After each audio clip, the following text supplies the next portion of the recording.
राजकारण हा अनिश्चिततेचा निश्चित खेळ आहे, त्यामुळे उद्या काय घडेल हे राजकारणात कधीही सांगता येत नाही।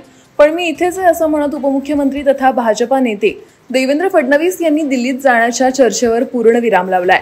दरम्यान भाजप नेत्यांकडून संभाव्य राष्ट्रीय अध्यक्षाचं नाव जाणून घेण्याचा प्रयत्न केला। या चर्चांमध्ये अन्य काही नावांबरोबरच देवेंद्र फडणवीस यांचंही नाव प्रामुख्याने घेतलं जात होतं। देवेंद्र फडणवीस यांना राष्ट्रीय राजकारण सक्रिय केलं जाईल असं बोललं जात होतं। यावर त्यांना प्रश्न विचारला असता त्यांनी असं उत्तर दिलं। संभाजीराजे छत्रपती यांच्यावर अपमानजनक विधान केल्याप्रकरणी आमदार जितेंद्र आव्हाड यांच्या गाडीची तोडफोड करण्यात आली होती। आता या प्रकरणानं चांगलंच राजकीय वळण घेतलंय।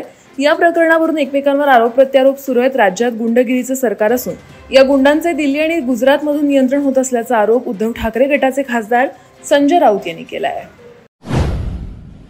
गेल्या काही दिवसांपासून उपमुख्यमंत्री अजित पवार यांच्यावर वेश बदलून दिल्लीला गेल्याप्रकरणी विरोधकांकडून सातत्याने टीका केली जाते।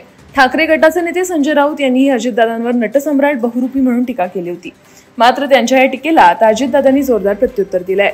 सकाळचा भोंगा येतो, आरोप करतो, मात्र माझ्यावरील आरोप बिनबुडाचे आहेत, उगीच उचलली जीभ लावली टाळायला असं अजित पवार यांनी म्हटलंय। मी गेली 15 दिवस येवल्यात नाही। माझ्या मतदारसंघात अजितदादा 10 तारखेला येणार आहेत। माझी प्रकृती खराब आहे म्हणून मी अजित पवार यांच्या दौऱ्यात नाही। प्रत्येक मतदारसंघात प्रत्येक जण जाऊ शकणार नाही। ज्यांनी त्यांनी आपला मतदारसंघ सांभाळणं गरजेचं आहे, कारण एखाद्या महिन्यात निवडणुकीची आचारसंहिता लागेल, त्यामुळे सर्व कामं बंद होतील। त्याआधी सर्व कामं मंजूर करून घेण्यासाठी आमचा प्रयत्न असणार आहे असं छगन भुजबळ यांनी म्हटलंय। महाविकास आघाडीतील पक्ष श्रीमंत मराठ्यांचे आहेत। राज्यात गरीब आणि श्रीमंत मराठ्यांचं सुरू आहे।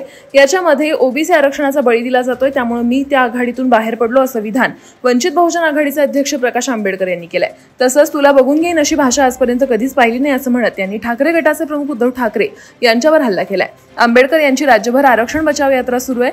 परभणीमध्ये ते प्रसारमाध्यमांशी बोलत होते।